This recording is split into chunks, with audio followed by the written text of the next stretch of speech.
Thank you very much indeed for finding time to be with us, and welcome to Business Insight. Members of County Assemblies have been urged to resist any attempt by political forces to coerce them into passing the Constitution of Kenya Amendment Bill 2020. Amani National Congress leader Musalia Mudavadi is warning that any attempt to influence debate could affect the outcome of the referendum drive. Mudavadi's sentiments were echoed by a section of the clergy who called on MCAs to engage in a sober debate on the constitutional amendment bill. Musalia Mudavadi has argued that if members of the County Assembly are forced to pass the Constitution of Kenya Amendment Bill, the referendum could be dead on arrival. The BBI should never be seen or marketed as a deal between two leaders. Now that it has been revised, it is now more palatable.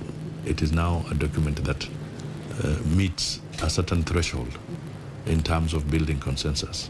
Mudavadi says civic education should be embraced to have the public understand the contents of the report. I urge the counties to look at it objectively so that we build consensus, because ultimately it is the vote that will determine whether it passes or not. All right? So we are now on a journey. But if the county governments are forced to endorse it, that could jeopardize the referendum process. A section of the clergy is siding with Mudavadi, calling for sobriety among ward representatives and put the interests of Kenyans first and avoid being lured by 5% of ward allocation bait. It is good to note that the stand of the church remains the same. Our views were not and have not been included in the document. Until all Kenyans feel included in the BBI, the BBI will remain a document and not a guide. The calls coming even as ODM leader Raila Odinga moved toward the faithful to support the ongoing clamor for constitutional review.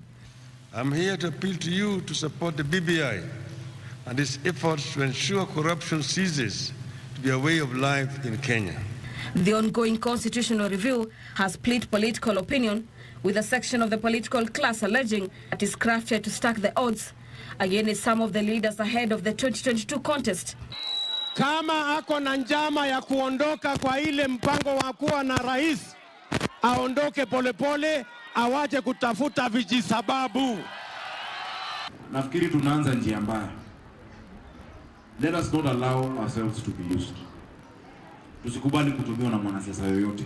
Meanwhile, the Orange Democratic Movement has thrown its weight behind Mutua Katuku for the Machakos senatorial by-election. The decision by the ODM party comes amid growing rifts in the NASA coalition. Finally, Kieni MP Kanini Kega has dismissed claims by a section of Mount Kenya leaders they have been blocked out of the Saturday's meeting convened by the president. The Kieni legislator says Sagana meeting is an invite only for leaders allied to the president. That during that meeting, of course, there are people who are complaining that they have not been called. I mean, they have not been invited. This function is on invitation only, and it is people who subscribe to the doctrine of His Excellency the President, who has categorically said that we want to work between now and 2022. For Channel 1 News, I'm Gladys Mongai.